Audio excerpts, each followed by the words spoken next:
आज महावितरण कंपनी आम्हाला चालू यायची वेळ आलेली आहे का जवळ 1 वर्ष झालं त्यांची लाईन कुठेही व्यवस्थित नाही. लोड शेडिंग वाढवलंय आणखी 8 तास लाईन होती, आम्हाला ती 6 तास केलेली आहे आणि 6 तास कंटिन्यू येत नाही. म्हणजे आमच्या शेतीला पाणीच मिळत नाही. पुढे 1 तास चालली पुन्हा बंद पुन्हा चालू, म्हणजे आमच्या शेतीला पाणी जायला 2-2, 3-3 तास लागतंय आणि पुन्हा ह्यांची लाईनची वेळ संपते. अशा पद्धतीचं सगळं चाललेलं आहे आणि कुठेही कसंही त्यांचे लोड वाढत आहेत. आता मागच्या 2 आठवड्यात आमचे मोटर सलग जळल्या. एक लाईन त्याची बाद होती आणि लोड इतका वाढला, 500च्या पुढे लोड गेला आणि सलग मोटर गेल्या, ट्रान्सफर जळले, डीओ जळले. म्हणजे ह्याचं काय चाललंय? म्हणजे लोकांचा ताप द्यायचा एवढाच उद्योग आहे त्यांचा. आणि एकूण लाईन बघितली तर कंटिन्युअस नाही आणि वाडी वस्ती आता लोक खूप गेलेत आणि तिथं संध्याकाळी लाईट नसत्या का तर त्यांना लोड शेडिंग काय म्हणतात. म्हणजे संध्याकाळी सुद्धा लोड शेडिंग, लोकांनी थांबायचं कसं, मुलांच्या अभ्यासाला कसं लागायचं ते सगळं यांच्या काही डोक्यात नसते, ध्यानात नसते.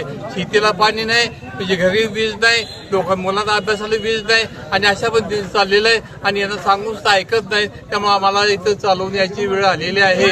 एकूण बघितलं आज आमच्या म्हणजे शेती महत्वाची आहे, पण शेती महत्वाची आहे तर आज वीज कनेक्शन सुद्धा देत नाहीत. का देत नाहीत? तर सोलरकडे जावं म्हणतायत आणि सोलर मिळतच नाही. म्हणजे वीज हेही देत नाहीत, सोलर सुद्धा देत नाहीत. म्हणजे हे चाललंय काय?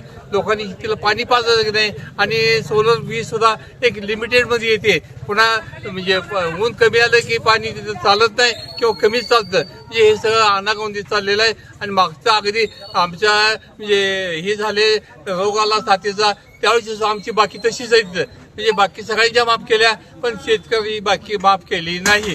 का केली नाही हे त्यांना माहिती आहे. जे हे आम्ही इथं म्हणतोय, आज आम्ही स्वतःच्या पैशाने लिफ्ट उभा केलेत. तो 40, 45, 50 झाले. स्वतःना लोकांनी स्वतःच्या जमिनीवर भूविकास बँकेची कर्ज काढले आणि लिफ्ट चालू केलेत. आता ह्या लिफ्ट जुन्या झालेत. बाकी सगळ्यांना शासन आज फुकट पाणी देते. त्यांनी स्वतः उपसा जलसे चालू केलेत. त्यांना म्हणजे स्वतः देत आहे, म्हणजे उभारणी केलेले, पाईपलाईन केलेले आणि वीज सुद्धा स्वतः देत आहे.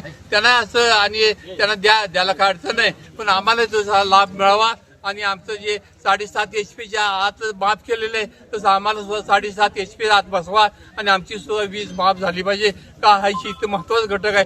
शेती महत्वाचा घटक असून तुम्ही लक्ष देत नाही तर आमची विनंती अशी आहे 7.5 HP आत आम्हाला बसवा. त्यात झालं पाहिजे. आणि ज्या शासनाच्या उपसा जलसिंचन योजना 23 आहेत त्यात टेंबू, ताकारी, म्हैसाळ अशा चालू झालेत. या चालू झालेल्या योजनेचं त्याला पाणीपट्टी किती घेत आहेत आणि आम्हाला 18-20 हजार पाणीपट्टी घ्यायच्या. आमचं पाणी शेताच्या बांधाला येत नाही.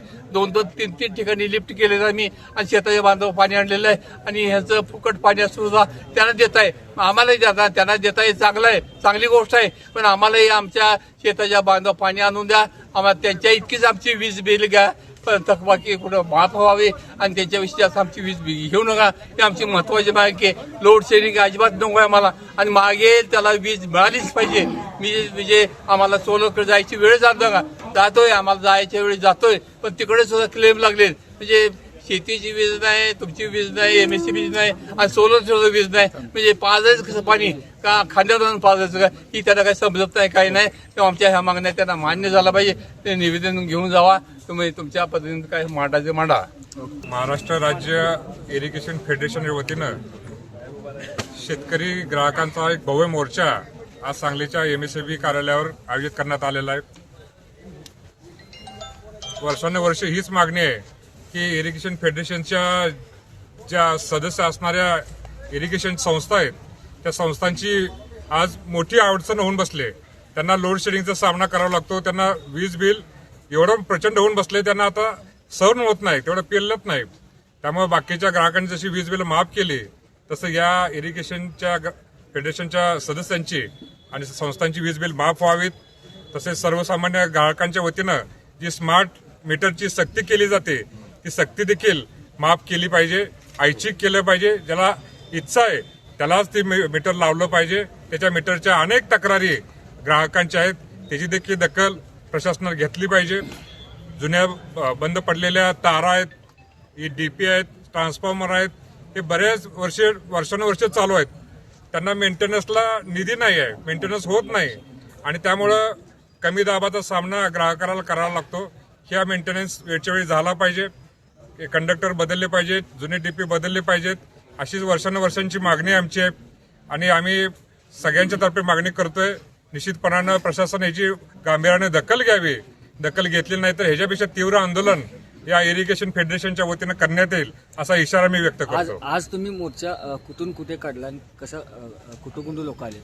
आज या संबंध कराड, कोल्हापूर, सातारा आणि संपूर्ण सांगली जिल्ह्यातील सगळ्या इरिगेशन पाणीपुरवठा संस्था आहेत सहकारी, या संस्थांच्या वतीनं सगळा महामोर्चा काढण्यात आलेला आहे आणि निश्चितपणानं प्रशासन याची दखल घेईल. कारण आम्ही क्रांतिसिंह नाना पाटलांच्या पुतळ्यांपासून त्याची सुरुवात केली आणि प्रचंड मोर्चानं आम्ही आज MSCBच्या कार्यालयात आलोय.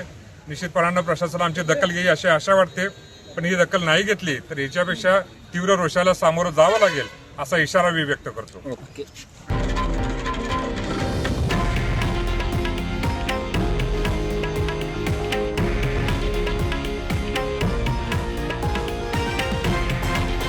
हे आहे देशातील नंबर 1 न्यूज नेटवर्क आणि आपण पाहत आहात TV9 मराठी, एकमेव.